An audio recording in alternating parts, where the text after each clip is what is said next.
അതോടൊപ്പം വളരെ വിപ്ലവകരമായൊരു പരിഷ്കാരം സർക്കാർ നടപ്പാക്കിയിരുന്നു.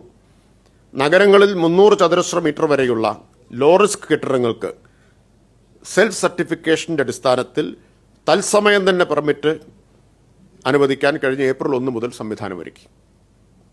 അതായത് നേരത്തെയുള്ളതുപോലെ അപേക്ഷിക്കുന്നു, പിന്നെ പരിശോധന നടത്തുന്നു, ഓവർസിയറുടെ പരിശോധന, എയുടെ പരിശോധന, മാസങ്ങളെടുക്കുന്നു എന്ന സ്ഥിതിവിശേഷം ഇല്ലാതായി. 300 സ്ക്വയർ മീറ്റർ വരെയാണെങ്കിൽ സ്വയം സാക്ഷ്യപ്പെടുത്തുന്നതിൻ്റെ അടിസ്ഥാനത്തിൽ തത്സമയം പെർമിറ്റ് കൊടുക്കുന്ന വിപ്ലവകരമായിട്ടുള്ള പരിഷ്കാരം.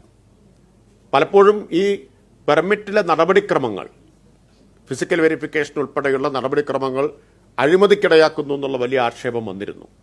അഴിമതി പൂർണ്ണമായിട്ടും തടയാൻ സഹായിക്കുന്ന നിലയിലാണ് സ്വയം സാക്ഷ്യപ്പെടുത്തലിൻ്റെ അടിസ്ഥാനത്തിൽ പെർമിറ്റ് കൊടുക്കാൻ സർക്കാർ സൗകര്യമൊരുക്കിയത്.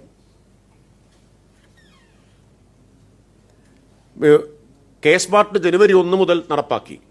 ജനുവരി 1 മുതൽ നടപ്പാക്കിയ കെ സ്മാർട്ടിലൂടെ 6 മാസം കൊണ്ട് 8,807 പെർമിറ്റുകളാണ് നഗരങ്ങളിൽ കൊടുത്തത്. മിനിറ്റുകൾക്കകമാണ് ഈ പെർമിറ്റ് കൊടുത്തത്. അപേക്ഷിച്ചാൽ മിനിറ്റുകൾക്കകം പെർമിറ്റ് കിട്ടിയതാണ് ഞാൻ പറഞ്ഞത്. 8,807 പെർമിറ്റുകളാണ് കൊടുത്തത്. 6 മാസത്തെ കണക്കാണ്, നഗരങ്ങളിൽ മാത്രമാണ്.